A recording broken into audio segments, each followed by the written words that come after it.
Em xin chào quý thầy cô ạ.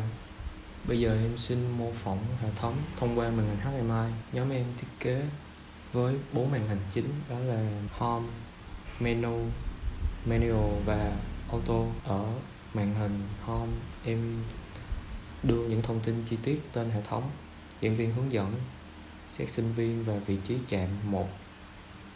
Ở màn hình chính thứ hai là màn hình Menu. Ở đây có 4 cửa sổ nhỏ để bổ trợ cho hệ thống một cách chi tiết hơn. Cửa sổ nhỏ thứ nhất là cảnh báo.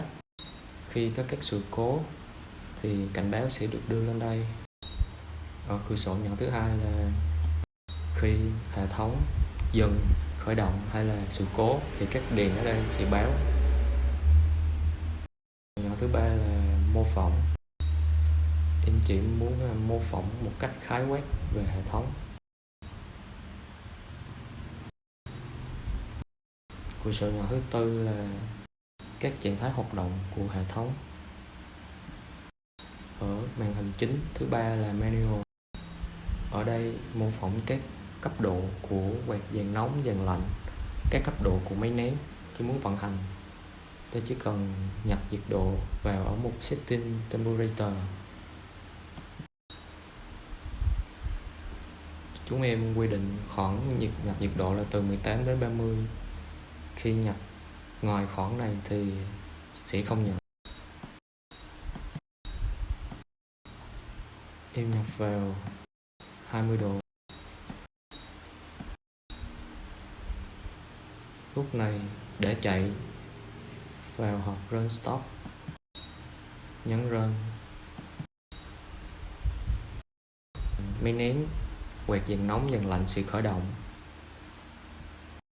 Theo quy trình công nghệ thì khi vận hành thì hệ thống sẽ chạy với các cấp độ mạnh nhất. Ở máy nén thì ở cấp độ 7, quạt dàn lạnh là cấp độ 3 và quạt dàn nóng là cấp độ 2, chạy trong vòng 30 giây. Khi đó các đèn sẽ sáng ở đây. Vì hệ thống chạy theo giá trị của cảm biến, nhưng trên mô phỏng thì giá trị cảm biến không có, nên hệ thống sẽ không chạy thêm nữa.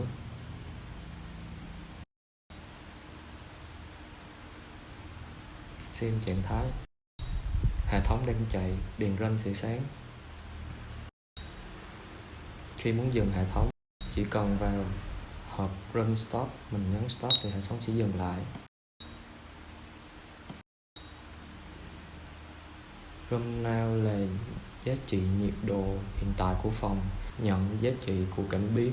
Vì không có cảm biến nên cái chỗ này nó không nhận. Màn hình auto sẽ chạy tự động theo thời gian của mình mở và mình đóng. Ví dụ mở ở 18 giờ,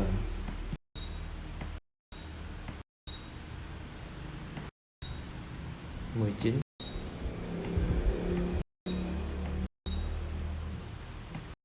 đóng vào lúc 19 giờ.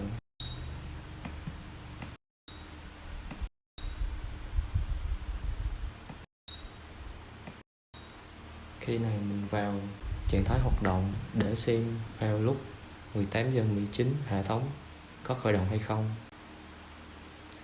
Khi vào đúng 18 giờ 19, hệ thống sẽ bắt đầu khởi động, chạy theo chế độ auto, chạy các cấp độ mạnh nhất trong vòng 30 giây. Khi đến 19 giờ 19, hệ thống sẽ dừng lại.